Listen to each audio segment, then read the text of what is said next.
Alright guys, what's going on? So this is going to be a different kind of video, and if you guys aren't aware yet, Monday morning, November 11th, unfortunately Stanley Lieber, or better known as Stan Lee, has unfortunately passed on. And I just kind of want to just tell you guys like some of my experiences and just why I really felt like he's been a big part of my life. His characters has really just inspired me. I've always loved comics growing up, and I always grew up watching Spider-Man as a little kid. Actually, I remember one of my favorite TV shows was Spider-Man. I watched Spider-Man cartoon, and then there was the Spider-Man and his Amazing Friends, and then they also had Spider-Woman, and they just put all of that, like when they were done with the Spider-Man episodes, they go to Spider-Man and Amazing Friends, and then they went to Spider-Woman, and I remember I watched all of those. I really enjoyed all of them, and as a kid, I had a Spider-Man lunchbox, and I made a tin and everything, and it had a thermos, and I remember on the cover, it had Spider-Man, he was fighting Dr. Octopus. It was a really cool lunchbox. Growing up,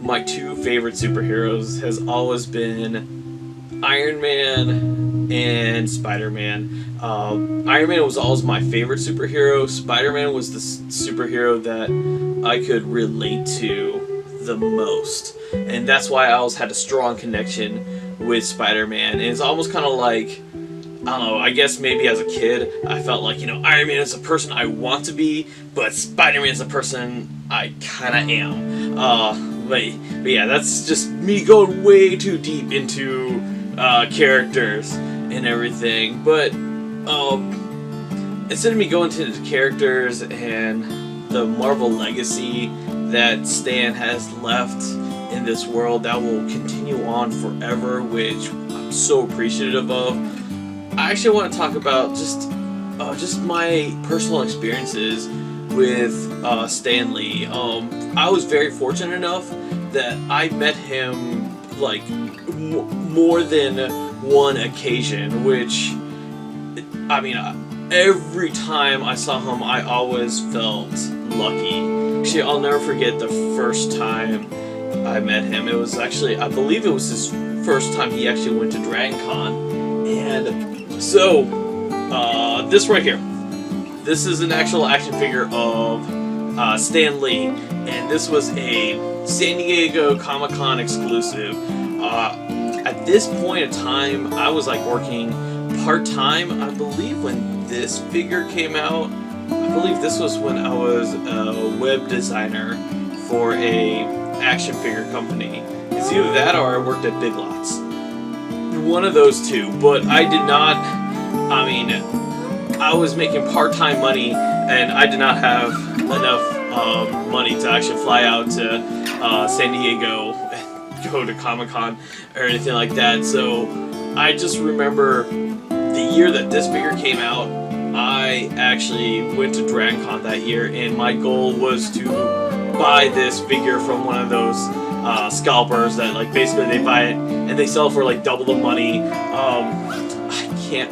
I can't remember how much this figure cost. I can't remember how much this figure was worth, and I can't remember how much I paid for this figure. To be honest, I remember I had a goal set, and I want to say my goal set was like under $100, and I believe this was the first one I saw that was under $100. Like I said, I could be wrong. I probably paid $300 because I was so excited about this figure. But if you guys aren't aware, this figure, it's Stan Lee, and but like if you open the flap here, you actually have Spider-Man parts. I don't plan to open it, but if you actually open it, his clothes underneath is actually Spider-Man's clothes, so you can change Stan Lee into Spider-Man. It's actually really cool. Over here in the flap, they have Stanley and his carrying Spider-Man, like in the iconic Amazing Fantasy 15 cover. Something I always liked is like, alright, so you know how like action figures, they have that little twist tie to keep them in the plastic so they don't shift around when for shipping and that kind of stuff. Well, they took the twist tie and they made it into the web for Stanley to swing on and everything. But the importance of this figure is that I bought this figure, and my only goal for this action figure was I wanted to get him to sign it. And oh gosh, it was, I want to say it was like 8 or 9 years ago when I and this was the first time I actually got to meet Stanley in person. I remember I saw him at the convention, and he was like, they put us in a like little special in a special room and everything, because you know Stanley, he gets his own special treatment and everything. I was sixth in line. I literally camped out in line as soon as I got up and got to the convention. I went and stood in line, and I was probably in that line for like 2 or 3 hours. But like my goal was to get this signed, and like I said, it was the first time I met him. He was the nicest person I could ever meet. I mean, and it was just amazing. Just his energy, his soul.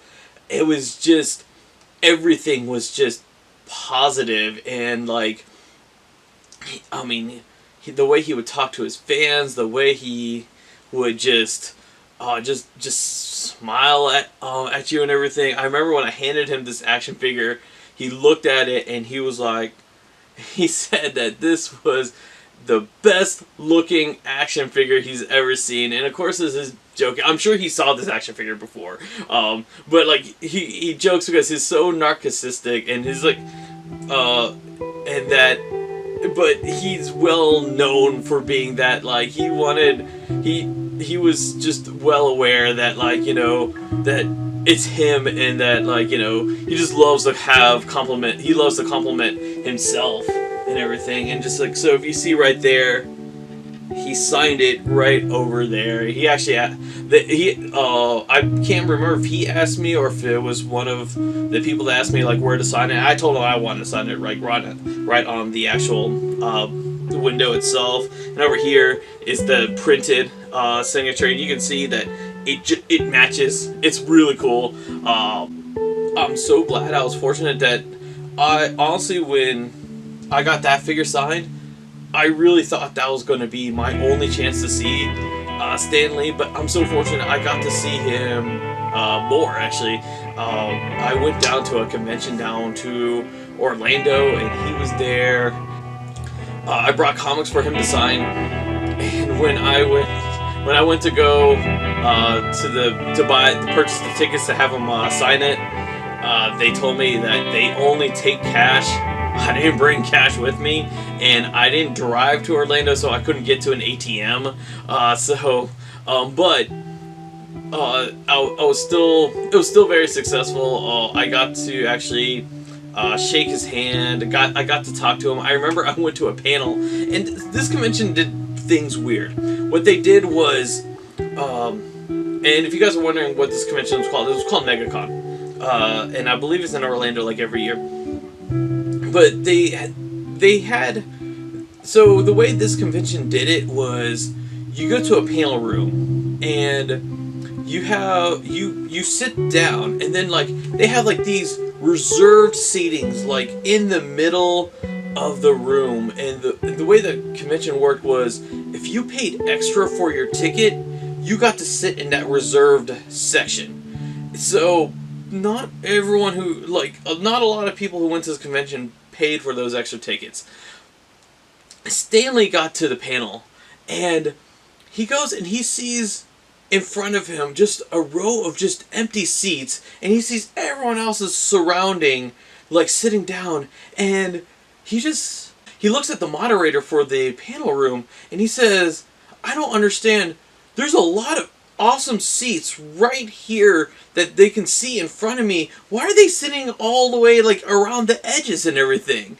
And before the moderator can explain what it is, he says, everyone sit down in the middle. So everyone, and I remember I got like this great seat because of that, and for the panel and everything. And in that panel, during that panel, I stood in line and for questions and everything, and I didn't really have a question for him. I just said, I just told him that, like, you know, he's been a major inspiration for me, and that I really wanted to shake his hand, and he invited me up the stage, shook my hand, and then everyone else behind me decided to do the same thing. Well, they actually had questions, but they also got their handshake. But like, you know, I kind of like started that little wave there, which was pretty cool. So just to let you guys know how big Stanley is, my wife, like before she met me, she really did not know much about comics or superheroes. One of her final thesis from overseas, because she actually didn't grow up in America, was actually about American superheroes. And that's actually when she learned about Stan Lee and everything. And when she came to America, like the first month, we actually went to a convention in Georgia, and the only reason we went to this convention was just so we can get a picture with Stan Lee. And she was so excited to meet him, actually, and like, because she knew all about him. She didn't really know about like Iron Man or Captain America or Spider-Man. She didn't really know those characters, but she knew the creator of those characters. And because of her paper, she actually knows the difference between Marvel and DC, which I thought was really cool when I actually like started talking to her and everything. And but yeah, we got a picture with it, and she was so excited about it that she told her friend who also live in America that, like, you know, she met Stan Lee and showed them the pictures and everything, and even them was really jealous and everything, and but she was so excited to meet him. And so, as I said, Iron Man and Spider-Man are two of my favorite superheroes of all time. And when I went to MegaCon down in Orlando, I brought those comics for him to sign. They only accepted cash. I didn't have cash. So I made sure the next time I saw him, I brought both those comics and cash. Like, I made sure I had enough cash to have him sign the comics. And I made sure that he signed the very first issues of Spider-Man and Iron Man, Amazing Fantasy, and Tales of Suspense. So just to let you guys know, the comics I have, they're actually not worth money. They're actually reprints. In fact, they're reprints that came from like the Toy Biz action figures. And I believe on the comic itself in the front, it says not labeled for individual sale. Like, it's just printed on there. I didn't have him sign these comics for the value. I had him sign them for the actual, like, nostalgia and like what they mean to me. And both of them are actually like in our living room. And not only I was fortunate enough to meet Stan Lee more than one time, even my wife got to meet him more than once. And in fact, the last time we saw him was last year at DragonCon, which that was his final DragonCon appearance, and I believe that was his final convention appearance outside of California because of his health. And we both were so happy to see him. And especially that time at Dragon Con, it really was kind of like, all right, you see him, you go. It wasn't like the other few times when I saw him, when I actually got to kind of talk to him for just a little 101, just like not too long, but like just like, you know, his later appearances was really, all right, you see him, you go. But still, when we saw him, he was happy to see us. My wife said hi to him. He said hi back. We said, I remember I told him that I was happy he came to Georgia, and he just looked up. He said, "Oh, I'm happy you guys came to see me." I've never had a bad experience seeing him, and I'm so glad that all my experiences I've seen him has always been positive. Stanley, you're going to be missed, but you will always live on from your characters. We're never going to live.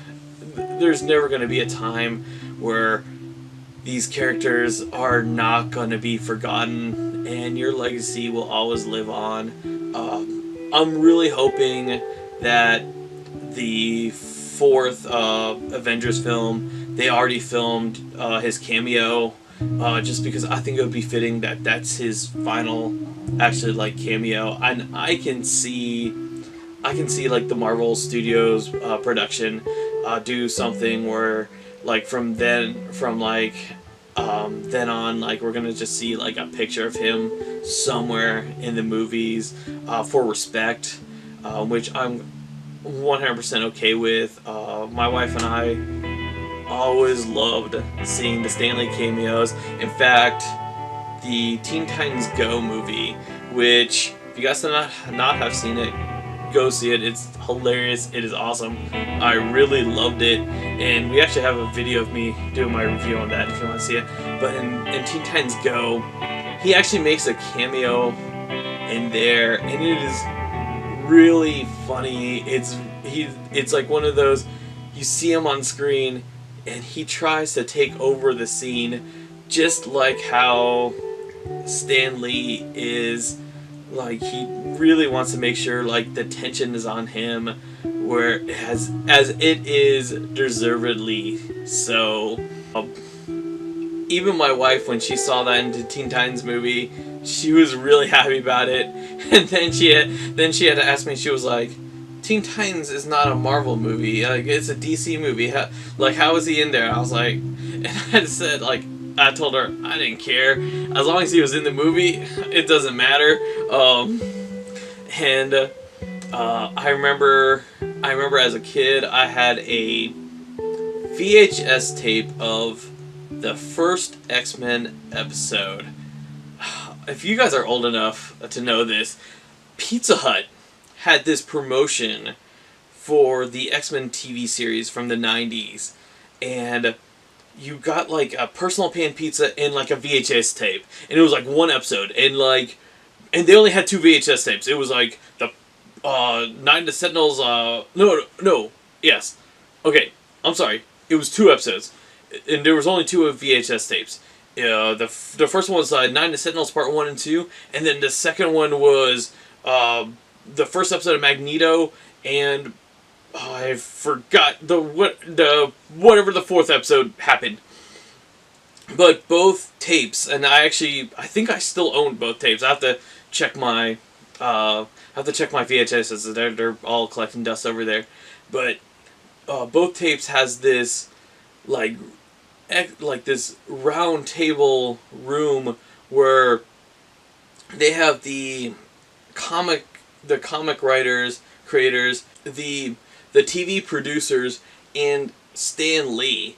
And I just remember I would watch this, and I think it was like a 5 to 10 minute segment. Maybe shorter than that. I can't remember. It's been a while, but I remember I would watch it, and because it had Stan Lee, and I was like so excited about that. And like my mom, she would watch this and she would be like, this is so boring. These are just old men talking. Why don't we just go to the cartoon? I was like, no, this is so interesting. I thought it was so interesting and everything. Even as a young kid, I thought that was really interesting.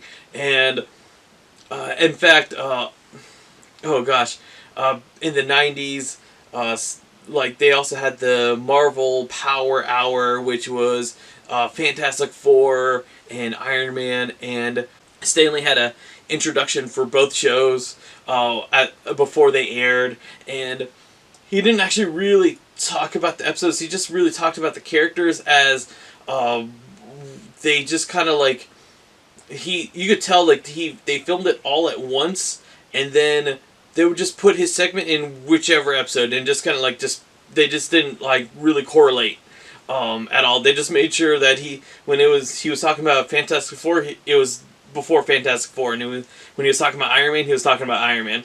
But other than that, like it wasn't him like introducing the episodes or anything like that. It was just him just talking about the characters in general. I really enjoyed them. I mean, I'm just glad that I got to meet him in this lifetime, and I got to grow up with him. I'm just very thankful that we have really creative people like him in this world that can create these characters that will live on forever, and it just makes me hopeful for in the future when we have another generation of someone like Stan Lee who can make even more colorful characters that will continue on this legacy. So I'm kind of curious. Just let me know down in the comments below if you ever were fortunate enough to meet Stan Lee. So thankful I was. So thankful that not only I was able to even take my wife to meet him, as she was thankful to meet him. Let me know down in the comments below which Marvel heroes are your favorite, which characters he created that you really liked. Whatever memories you have that either from characters he created or from just him in general, just put them in the comments below. Let's just, kind of just celebrate. Instead of us being sad about him leaving this world, let's celebrate the things that he has given us that will always stay here forever in the pages of comics, in the media of television and cartoons, and even the blockbuster movies that were created because of his creativity. There's only one way I can end this video, and that's going to be Excelsior. Alright, till next time guys. See ya.